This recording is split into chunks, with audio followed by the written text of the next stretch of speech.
ऐसे हाथ दिखा दे तो भी मैं समझ जाऊंगी।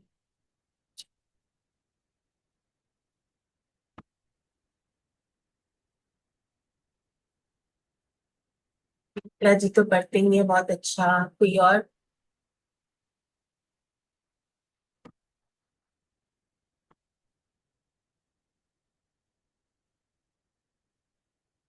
एक सेकेंड।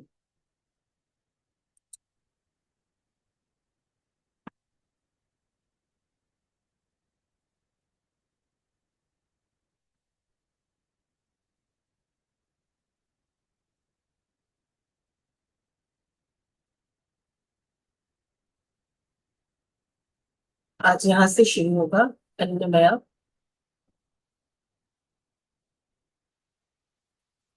विनीता जी आप पढ़ोगे? अच्छा। ओम जी बोल रहे हैं पढ़ने के लिए, चलिए वो पढ़ लेते हैं फिर आप पढ़ना। हाँ, बहुत दिन हो गए, अनुराधा जी भी नहीं पढ़े। ओम जी आप मुझे देख ही नहीं रहे हो। यस। ठीक है। आप अपने आप को अनम्यूट करें ओम जी। हाँ, कर लिया मैम। ओके पढ़िए।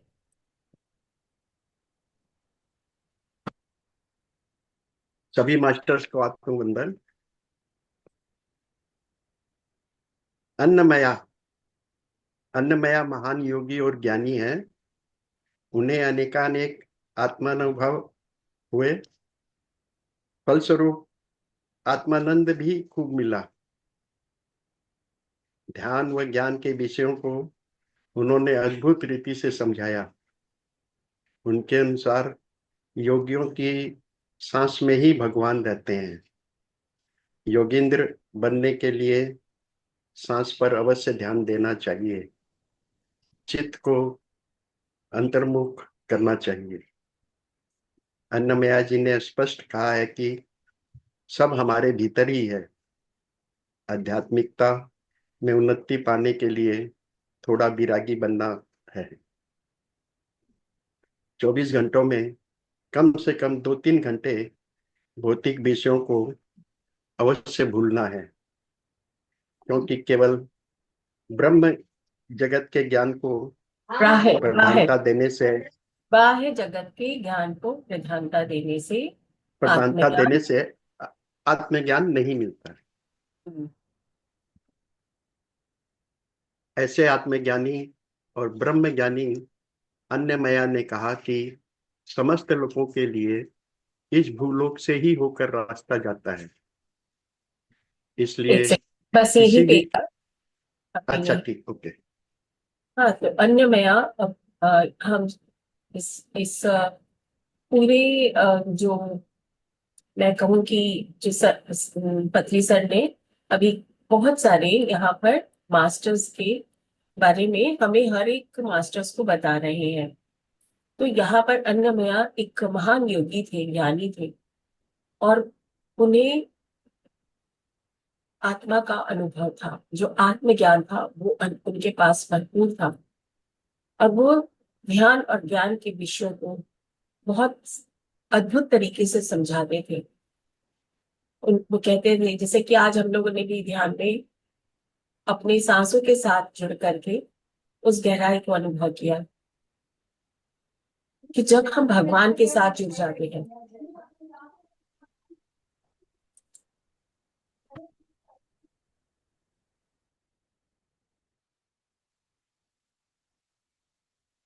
जब हम अपनी सांसों के साथ जुड़ते हैं तो हम उस परम शक्ति के साथ एक हो जाते हैं। परम शक्ति जो हम सब में विद्यमान है, सब जगह विद्यमान है। उस परम शक्ति के साथ जब हम बाह्य जगत से हटते हैं, जब हमारा ध्यान हटता है, तो हम जुड़ते हैं। तो अंतर्मुखी होना, जब हम अंतर्मुखी होंगे तभी उस शक्ति के साथ जुड़ पाएंगे। चित्त को अंतर्मुखी करना, हमारा मन जो बाहरी जगत में भागता रहता है, खोजता रहता है, क्या हो रहा है, देखे, कुछ बोले, तो ये सारे जो हमारे मन की प्रवृत्तियां हैं, जब हम उनको शांत करते हैं, अंतर्मुखी होते हैं, अपनी सांसों के साथ गहरे उतरते हैं, तो हम योगेंद्र बन जाते हैं। तो अन्नमया ने कहा कि हमारे अंदर ही सब कुछ है, कुछ भी बाहर नहीं है। तो किस लिए हम बाहर इतना भाग रहे हैं, इस चीज को पाने के लिए हम भाग रहे हैं। तो गेट बंद। आध्यात्मिकता में उन्नति पाने के लिए थोड़ा विरागी बनना है हमें। थोड़ा विरागी मतलब सारा 24 घंटे के अंदर में थोड़ा समय तो हम आध्यात्मिक हो सकते हैं, या थोड़े समय तो हम आध्यात्मिकता के साथ जुड़ सकते हैं। आध्यात्मिकता तो सभी जगह पर है, लेकिन अपने आप के साथ जब हम जुड़ते हैं तब हम उसे समझ पाते हैं कि आध्यात्मिकता भी हमारे साथ हर वक्त ही है। तभी हम गहराई से समझते हैं, है ना। तो यहाँ पर कहते हैं कि 2-3 घंटे ही सही, हमें 24 घंटे में अब अवश्य अपने लिए समय निकालना चाहिए, कि जब हम बाह्य जगत के साथ, हम बाह्य जगत के सारी चीजों को छोड़कर अपनी सांसों के साथ एक हो सके। तभी हम योगेंद्र बन करके आत्मज्ञान प्राप्त करके उस परम शक्ति के साथ एक हो सकेंगे। तो ऐसे आत्मज्ञानी और ब्रह्मज्ञानी अन्नमय ने कहा कि समस्त लोगों के लिए इस भूख लोक से ही होकर रास्ता जाता है। ये बहुत इंपॉर्टेंट लाइन है। ऐसे आत्मज्ञानी, तो अभी तक अन्नमया ने जो और चीजें बताई, उसमें उन्होंने एक बहुत इंपॉर्टेंट बात कही। जो ब्रह्मज्ञानी है, अन्नमय ने कहा कि समस्त लोगों के लिए हम जो आगे के लोग हैं, बहुत सारे और भी गैलेक्सीज हैं, हम सभी जानते हैं। बहुत सारी हमारे धरती के जैसे ही और भी दुनिया है, लेकिन वहां पर इतना कुछ हमें सीखने को नहीं मिलता। इसलिए धरती पर हम अधिक सीखने के लिए आते हैं, और यहाँ से जब हमारा सीखना पूरा हो जाता है तो हम आगे की दुनिया में जाते हैं। तो कहते हैं कि इस भूलोक पर होकर ही रास्ता जाता है, क्योंकि इस डुअलिटी में, इस सारी तकलीफों के साथ जो ज्ञान हमें मिलता है, जैसे हम अपने आप को तैयार करते हैं, हम आगे के लिए तैयार होते हैं, आगे के लोग में जाने के लिए। इसलिए किसी भी विषय को, हाँ पढ़िए, इसलिए किसी भी विषय को इसी लोक में प्राप्त करना चाहिए। आप म्यूटेड एंड अनम्यूट करिए।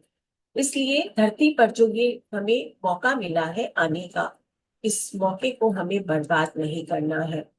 हमें इस समय को, धरती पर जो हम समय बिता रहे हैं, अधिक से अधिक हम ध्यान करें, हम आत्मज्ञान को प्राप्त करें, तो हम आगे बढ़ सकते हैं।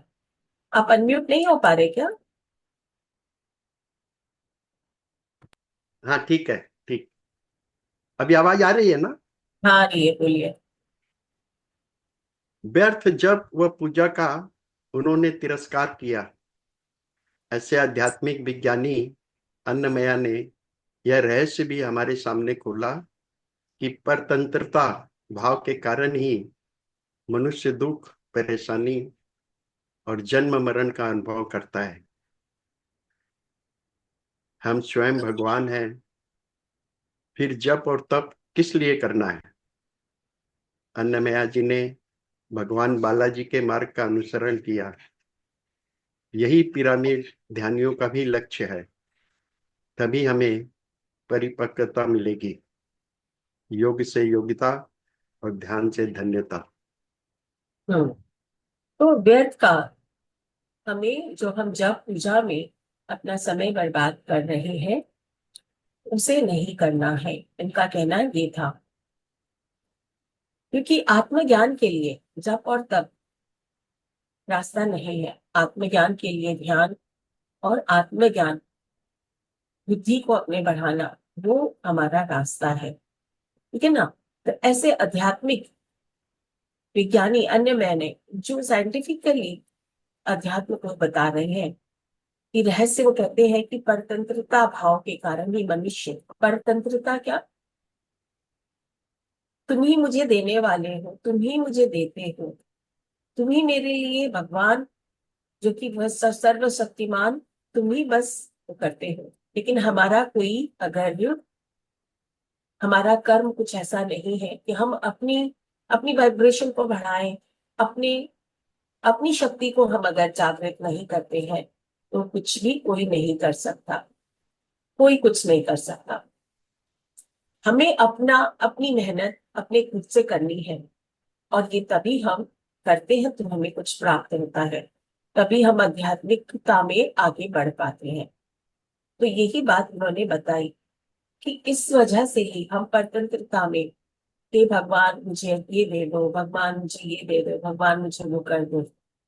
तो ये सब कुछ जो है हमें दुख परेशानी जन्म मरण का अनुभव, क्योंकि हम कर्म में अपने सुधार, अपने अंदर सुधार जो है उसके ऊपर हमें फोकस करना है, वो नहीं करके हम बाहर से मांग मांग कर लेने के लिए चेष्टा कर रहे हैं, और वहां पर हमें परेशानी का ही अनुभव होता है। तो हम सब भगवान है, फिर जब और तब किस लिए करना है? अन्नमया, अपने अंदर की शक्ति, अपने अंदर का उस दिए को जलाना है, अपने अंदर की उस अग्नि को जलाना है जो ध्यान से हमें, हम आगे बढ़ा सके। जो उस ज्वाला को, जो जीवन रूपी हमारे इस शरीर के अंदर में वो शक्ति है जिसे कि आगे बढ़ा सकते हैं, वो तब हमें अपने ध्यान के साथ करना है। ध्यान करेंगे तो हमारी ये ज्वलित अग्नि जो है वो प्रज्वलित होती है, हमारी शक्ति बढ़ती है। ठीक है ना? तो हम जप और तप करके इसलिए करना है। अन्य मैया जी ने भगवान बालाजी के मार्ग का अनुसरण किया। यही पिरामिड ध्यानियों का भी लक्ष्य है, तभी हमें परिपक्वता मिलेगी। योग से योग्यता, ध्यान ध्यान से धन्यता। तो ध्यान के द्वारा ही, जैसे मैंने कहा, कि हम अपनी शक्ति को आगे बढ़ाते हैं, तो वो धन्यता, वो प्रकाश हमारे पास तभी पहुंच सकेगा जब हम ध्यान करेंगे। ठीक है ना? तो चलिए आगे, कौन पढ़ेंगे? विनीता जी आप पढ़ोगे? अनुराधा जी भी बहुत दिन हो गए।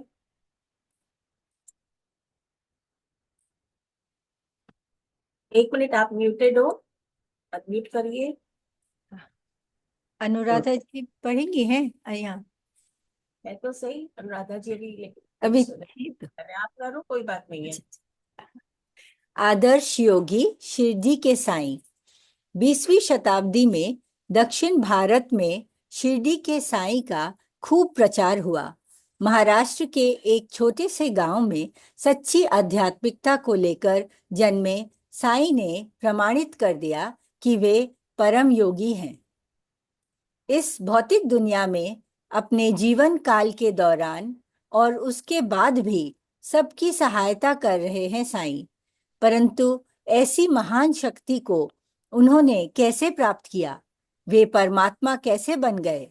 परम योगी होने के लिए कोई विशेष शिक्षा ली थी क्या? बिल्कुल नहीं। शिरडी के साईं या वीर ब्रह्मेंद्र स्वामी या राघवेंद्र स्वामी आदि महापुरुष अपनी महान ध्यान योग साधना द्वारा उस महान अवस्था तक पहुंच सके कि आज मंदिरों में उनकी पूजा की जाती है। यहाँ ये बताइए विनीता जी, आप ही बताइए। यहाँ वही शिरडी के साईं बाबा के विषय में ही जो है कि उन्होंने इस भौतिक दुनिया में रहते हुए सबकी सहायता की है और आज भी करते जा रहे हैं। जो वहाँ उनकी जो महिमा है आज भी दिखाई देती है लोगों को। और वो इस स्थिति तक कैसे पहुँचे, वो उन्होंने कुछ शिक्षा नहीं ली, लेकिन जैसे और भी महान योगी हैं उन जैसी उन्होंने ध्यान योग साधना द्वारा ही इस अवस्था को प्राप्त की है, जो ध्यान सबसे बड़ा इनकी, इसीलिए आज इनकी मंदिरों में भी पूजा हो रही है। अब आप बताएं। नहीं नहीं, बस ठीक है, हो गया, बताइए आगे। ध्यान आगे योग बताइए। साधना, ध्यान योग साधना से ही सब योगी बन जाएंगे।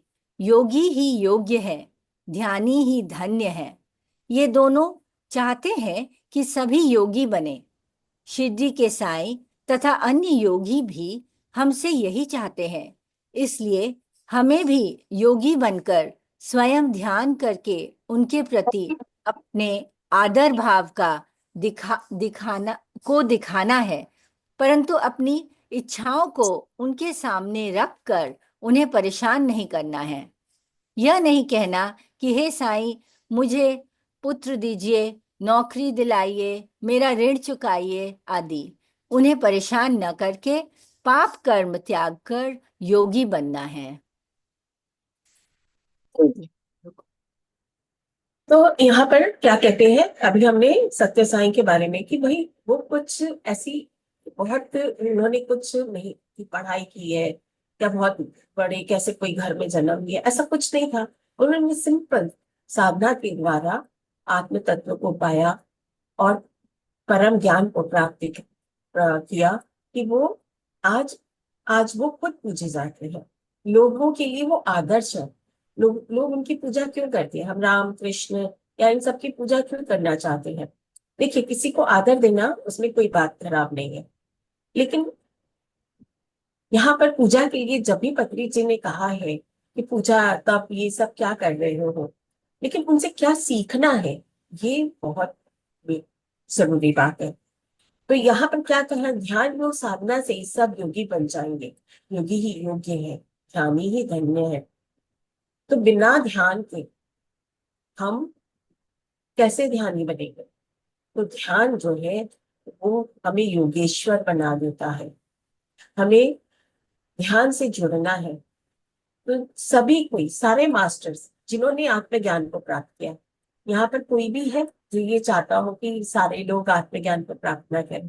सभी कोई जिन्होंने जाना है, ध्यान के महत्व को जाना है, तो सभी यही चाहते हैं कि बाकी लोग भी उससे जाने। हम क्यों अपने घर वाले, अपने दोस्तों के पास जाकर कहते हैं ध्यान कर लो, ध्यान कर लो। क्यों? क्योंकि मुझे किसी ने ये सवाल किया था, तो मैंने यही बात कही कि हम लोगों ने उसके महत्व को समझा है। और हम जब आप अगर परेशानी होते हो या आप बीमार हो, तो हमें लगता है आप भी ध्यान करो, इसीलिए बार बार कहते हैं। तो हम सभी क्या चाहते हैं कि सभी कोई इस चीज को जाने और ध्यानी बने, ठीक है ना। तो सभी साईं, शिरडी के साईं तथा और योगी भी यही चाहते हैं। इसलिए हमें भी योगी बनकर स्वयं ध्यान करके उनके प्रति अपने आदर भाव को दिखाना है। तो आज हम लोग ध्यान करते हैं, हम पत्री जी को क्यों इतना मानते हैं, है ना। पत्री जी को इसीलिए मानते हैं, उन्होंने हमें ध्यान सिखाया, ध्यान के महत्व को बताया, हमें अपने आप से जुड़ना बताया, हमारे जीवन को परिवर्तन कर दिया। एक जन्म जैसे कि हम लेकर के दूसरे जन्म में आ गए, हमने इतना कुछ जान लिया है, तो उनके लिए हमारे मन में आदर भाव है। और ऐसे ही ये सारे योगी जिनके बारे में हम लोग पढ़ रहे हैं अभी, उन सभी के लिए हमें वही भाव को रखना है, क्योंकि यही वो शक्ति है जो कि अध्यात्म को आज हम सब तक पहुंचा रही है ना। तो इसीलिए, परंतु उनकी इच्छाओं को, अपनी इच्छाओं को उनके सामने रखकर उन्हें परेशान नहीं करना है।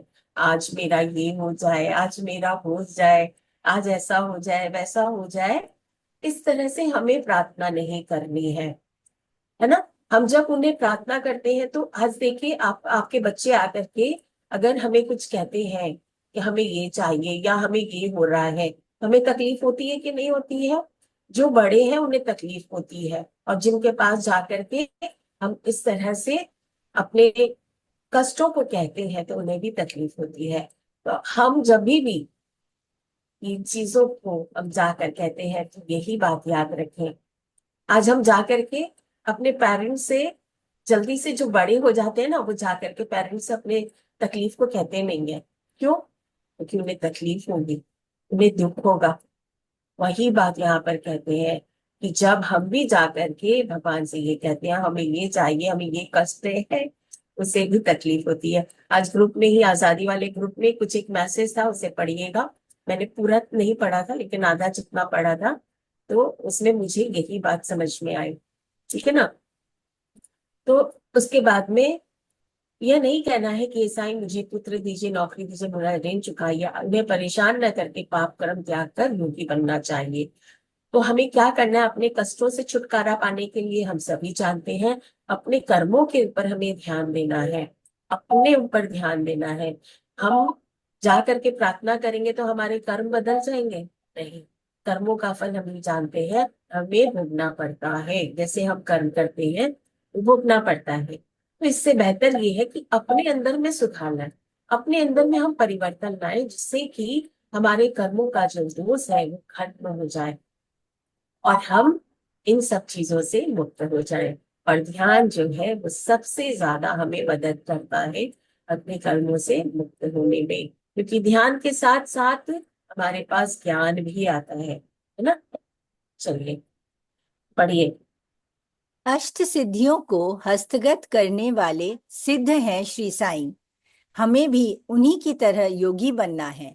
वे हमारे आदर्श हैं। अतः अभी योग साधना शुरू करेंगे। जैसे त्यागराज के नाम जप से कोई संगीतज्ञ नहीं बन जाता, सिर्फ साईं का नाम जपने से कोई योगी नहीं बन जाता। एक बार साईं के जीवन चरित्र का अध्ययन करके तदुपरांत हमें योग साधना करनी चाहिए। यही साईं चाहते हैं। उन्होंने अपने ध्यान अनुभव से हमें यही समझाया। हमें उनके भक्त होने की बजाय उनका शिष्य होना चाहिए, फिर हम भी गुरु बनेंगे। समझाइए। अष्ट सिद्धियों को जैसे जो भी वो महिमा, लघिमा, अनिमा, जो जो अष्ट सिद्धियां हैं, उनको उन्होंने हस्तगत किया है श्री साईं ने, और वो बिल्कुल सिद्ध हुए हैं। तो इसलिए हमें भी उनकी तरह ही बनना है, उनको अपना आदर्श मान के जैसे उन्होंने योग साधना की है, वो योग साधना भी हमको वैसे ही सीखना है उनसे। जैसे कि जो त्यागराज है, जो संगीतज्ञ, खाली उनका नाम जपने से हम लोगों को संगीत नहीं आएगा। इस तरह साईं जी का नाम लेने से ही हम योगी नहीं बनेंगे। उनके जीवन चरित्र को हमें अध्ययन, उनको उनके बारे में पढ़ के उनका वो सब अपने आप अप्लाई करना पड़ेगा, अपने आप सीखना पड़ेगा, ध्यान करना पड़ेगा, योग साधना में समय देना पड़ेगा। और उन्होंने अपने ध्यान अनुभव से हमें समझाया, तो हमें भी ध्यान करके उनके भक्त नहीं होके उनके शिष्य बनना है, तभी हम भी गुरु बनेंगे। तो हमें भी उनके जैसा बनना है। गुड। पढ़िए, आगे पढ़िए। जिस प्रकार माता पिता अपनी संतान की उन्नति और ख्याति चाहते हैं, उसी प्रकार महापुरुष और परमात्मा भी प्रत्येक व्यक्ति को महापुरुष के रूप में देखना चाहते हैं और उसके लिए प्रयास भी करते हैं। वे कभी फूल या फल नहीं चाहते। ये कितनी सुंदर बात है ना, एकदम दिल ऐसा भर जाता है कि हम क्या करते हैं, हम कुछ भेंट ले करके जाते हैं, कुछ भेंट चढ़ाते हैं भाई इससे वो खुश होंगे। ऐसा ऐसा नहीं है। वो क्या कहते हैं कि वो हमें आगे बढ़ते हुए, हर महापुरुष हमें आगे बढ़ते हुए। तो जब आगे बढ़ते हुए देखते हैं तो उन्हें कितनी खुशी होती है, मैं आपको कैसे बताऊं। मुझे भी एक इंसिडेंट याद आ गया, करताल की बात है। मैं इंटरव्यू दे के आई, जस्सी मैम थी साथ में। जस्सी मैम ने आके कहा आज करुणा ने बहुत अच्छा इंटरव्यू दिया। और पत्री सर ऐसे गदगद हो गए कि मैं क्या बताऊं। मुझे भी वही सीन याद आ रहा है। और उसके बाद में उन्होंने कहा मांगो तुमको क्या चाहिए। इतने लोग भरते थे वहां, पूरा रूम खचाखच भरती था। और उन्होंने इतनी खुशी से, इतनी खुशी से बोला, मतलब मैं तो उस खुशी से रोने लग गई। अब ये सोचो कि वो खुशी कितनी गहरी होगी। तो इस तरह से खुश होते हैं जब हमें आगे बढ़ते हुए देखते हैं, लगता है हमारा बच्चा आज बड़ा हो गया, है ना। तो हमें फल फूल से वो खुश नहीं होते हैं, हमें जो रास्ता दिखा रहे हैं हम उसमें आगे बढ़ते हैं, हम ध्यान साधना करते हैं, हम अपनी आत्मोन्नति करते हैं। तो सभी पुरुषों को बहुत आनंद मिलता है, बहुत खुशी होती है। और वो हमेशा हमारी मदद करते हैं इस काम के लिए, हमेशा। अब वो अदृश्य रूप में भी हमारी मदद करेंगे कि कैसे वो आगे बढ़े। हम सोचते हैं कि कहाँ हम इतने अकेले, ये वो नहीं, हम अकेले नहीं हैं। हमेशा उनका ये प्यार हमारे साथ है। अपनी समस्याओं का हल निकालने की शक्ति हमारे भीतर ही है। इसलिए श्री कृष्ण गीता में कहते हैं उद्देरा मना तमन्ना ना इतनी संस्कृत मेरी अच्छी नहीं है। तो किसी भी देश या किसी भी युग में हो, अपना उद्धार हमें स्वयं करना चाहिए। हम खुद अपना उद्धार हम खुद कर सकते हैं। कोई हमारा उद्धार नहीं कर सकता। कोई हमारे लिए ध्यान कर सकता है, कोई हमारे लिए जिम जा सकता है। हम पतले होना चाहते हैं तो क्या करना होगा? मेहनत हमें खुद को करनी होगी। कोई हमारे लिए भूखा रह सकता है कि हमारा शरीर स्वस्थ हो जाए?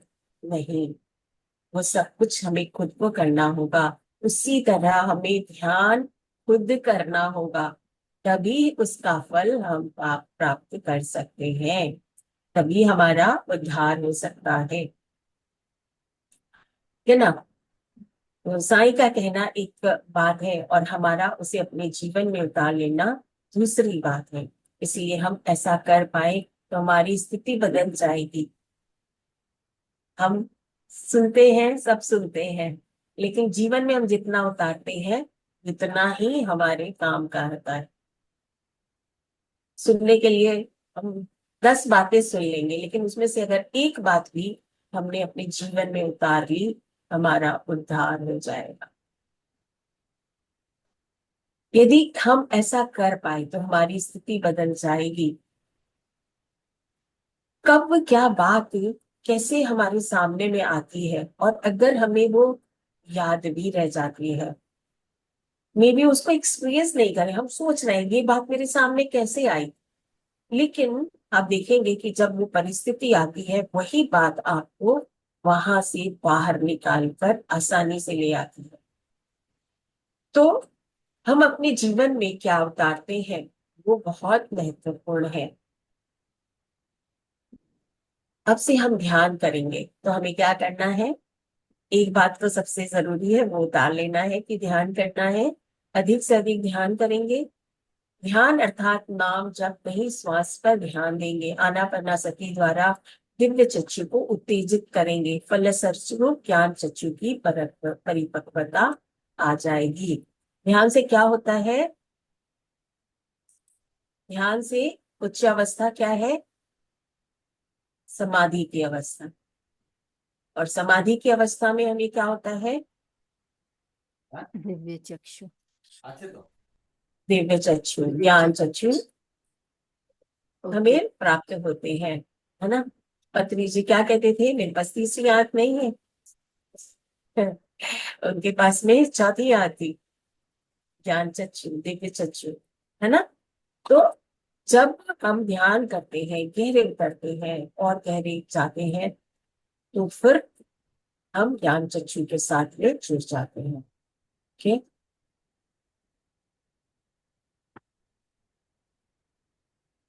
क्या हुआ? पढ़ो। हाँ, आप लोग को दिख रहा है? हाँ हाँ। हाँ, ठीक है ठीक है हे ठीक साईं, हम सब इस जन्म में ही आप जैसे बनकर इस भूमि को मास्टर्स से भर देंगे। ध्यान, स्वाध्याय और सज्जन संगति आदि हथियारों के प्रहार से भूमि को दिव्य बना देंगे।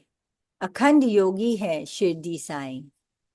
दिव्य, है। दिव्य अर्थात दिव्य, दिव्य नहीं। हाँ, मुझे भी नहीं पता, वही ऐसा ही कुछ मतलब होगा, दिव्य बना देंगे।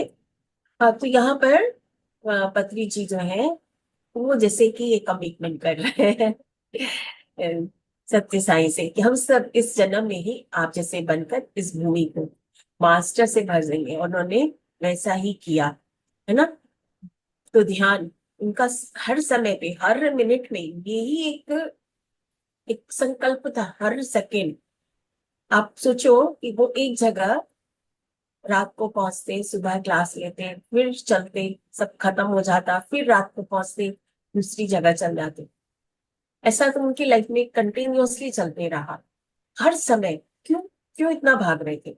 ऐसा तो जरूरी नहीं था, हमें तो आराम चाहिए। लेकिन उनके अंदर में ये जो लगन थी कि हर एक को, पूरी भूमि को मास्टर से भर देंगे, ये लगता है कि उनके हर समय, हर सेकंड में दिमाग में रहता था। तो ये काम तभी संभव हो सका। आज हम देख रहे हैं कितने मास्टर्स ध्यान कर रहे हैं, कितने जन ध्यान कर रहे हैं, ध्यान, स्वाध्याय और सज्जन संगति आदि हथियारों के पहाड़ से भूमि को दिव्य बना देंगे। मतलब क्या, हमारे वो औजार क्या है? एक लड़ाई जो आगे में थी ना, कि वो हम एक लड़ाई पे निकले हैं, तो हमारे औजार क्या है? ध्यान, स्वाध्याय, सज्जन संगति।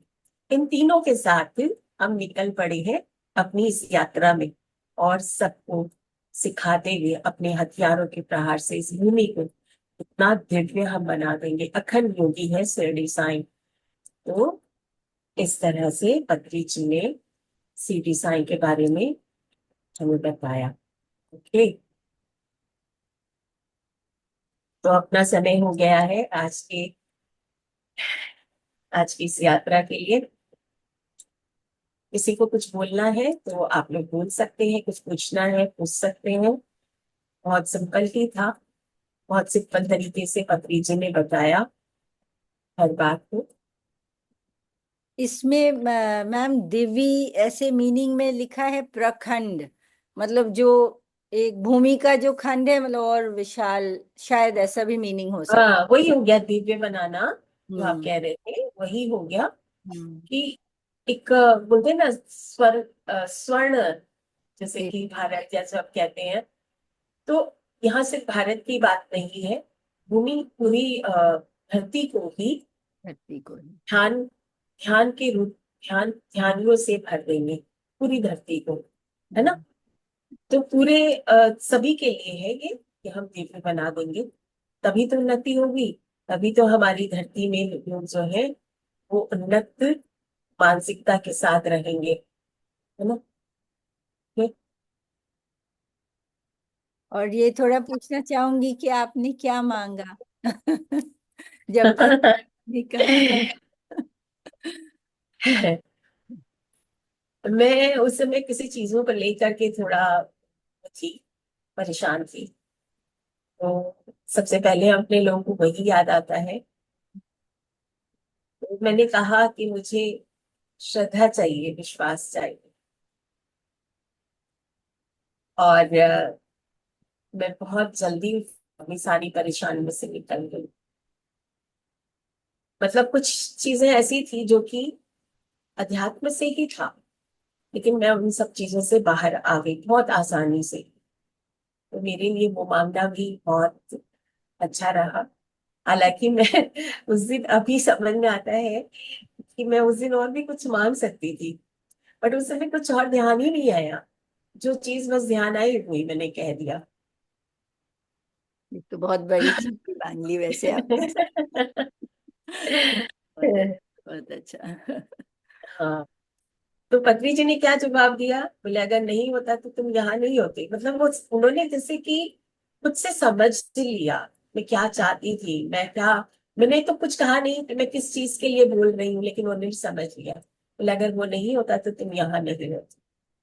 और एक चीज और, मैं इस चीज के साथ और एक बात बोलूंगी कि उससे कई साल पहले की, मतलब 4-5 साल पहले की बात है। हम लोग नागपुर से कोलकाता आए थे, और उस दिन मैंने पत्री जी को किचन में अकेले हेल्प किया था। और जब वो डांटते थे किचन में कुछ भी गलती होने से, मतलब क्या हो, मतलब अभी वो, इसको कैसे एक्सप्लेन करूं, सब्जी को भी काटने के उनके तरीके अपने अलग होते थे। तो वहां भी वो सिखाते थे। और जब वो उस दिन डांटे तो मेरी, मैं क्या बोलूं, पूरी आंखें मेरी आंसू से भर गई थी। और फिर उसके बाद में कुछ लोग और आ गए तो मैं हट गई फिर वहां से। लेकिन फिर हम लोग का ध्यान हुआ, और ध्यान में आप ये सोचो कि उसका प्रसाद मुझे कैसे मिला। तो मुझे कहते हैं ध्यान में मैं आवाज सुन रही हूँ, यही बात, मांगो क्या मांगो, कुछ मांग बने जो भी, इस तरह का सेम चीज। और मैं सोचो कि वो 5 साल बाद मैं जब वहां पे सुन रही थी, करताल में इतने लोग थे, अचानक से कुछ नहीं, मैं खुद आत्म विभोर इतनी हो रही थी। तो मुझे वो ध्यान नहीं आया, बस मुझे ये लग रहा था ये आवाज मैंने सुनी है, ये आवाज सुनी है।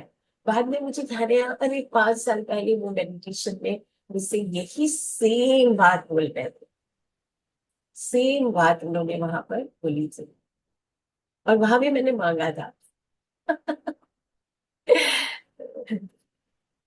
मांगने की लिस्ट हमारी खत्म नहीं होती है, वो जैसे जैसे हम बढ़ते जाते हैं तो कुछ और नई चीजें और मतलब ऐड हो जाती है। वहां भी मैंने मांगा था कि मुझे जो चाहिए वो मुझे नहीं